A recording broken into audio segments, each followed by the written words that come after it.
You know, Bob, a great way to start owning real estate, and it's how I got started, is buying a multi-unit home. You live in one unit, but then you've got tenants living in the other units, and they're paying rent that will help you pay your mortgage payment. Right, and you know what, Rick? Well, you know what, Rick? Let's talk about that.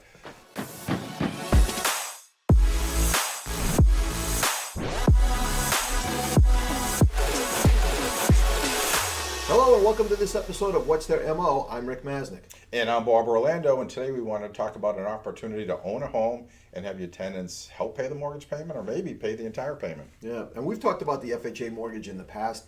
That's where you can put down as little as 3.5% of the purchase price, and that's eligible on a single family, a 2-unit, a 3-unit, or even a 4-unit property. Right. And what we're talking about here for these multi-unit properties are owner-occupied, is really what the FHA is all designed to help people get into owner-occupied properties.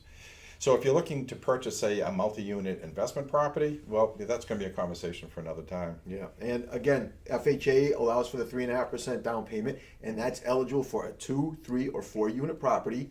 4-unit property. And yeah, there you go. You've got the tenants paying rent in the other units, and that money goes towards paying for that mortgage payment. Right. So what we're able to do is that we're allowed to use, say, 75% of the gross rents to help qualify, for this property. So what we'll do is we're going to take your gross monthly income plus say 75% of the rental income and use that in combination to help you qualify. So the way it's done is we're going to take the monthly mortgage payment, all your debts, let's say the debts that show up in your credit report, divide it by your new combined income, and that's going to come up with what is called the debt service ratio. And as long as that ratio is, say, below 50%, you're going to be good to go with an FHA mortgage. And the FHA will allow you to go over that 50% by a little bit, as long as you've got strong credit and strong assets. And as long as the housing ratio, which we talked about the debt ratio there, but as long as your housing ratio isn't too high, that's where you take the actual house payment with taxes and insurance and divide it by that gross income plus the rental income. As long as that's not too high, we're okay. And as you said, we're going to take 75% of the rents from the other units and add that to your gross monthly income to help you qualify. Right. And one other significant item to note, when you're purchasing, say, mostly a 3 and a 4 family property through the FHA, is that they're going to require you to have reserves. And what reserves are, they're going to want to see that you've got about 3 months worth of mortgage payments in the bank after closing.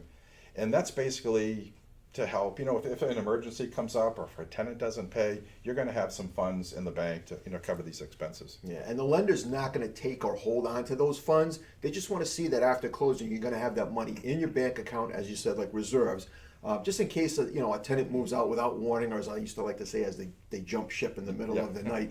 They want to see that you have the funds to not only continue to make the mortgage payments, but then you've got the time too to fix up the unit and find a new tenant. Right, and the nice thing about purchasing a home like this, and we're talking about, say, a multi-unit home to start with, is that if your family situation should change or now you need, say, a larger place, you can then in the future go purchase, say, a single-family owner-occupied property, retain your multi-unit, your multi-family home as an investment property, and help generate some rental income. Yep.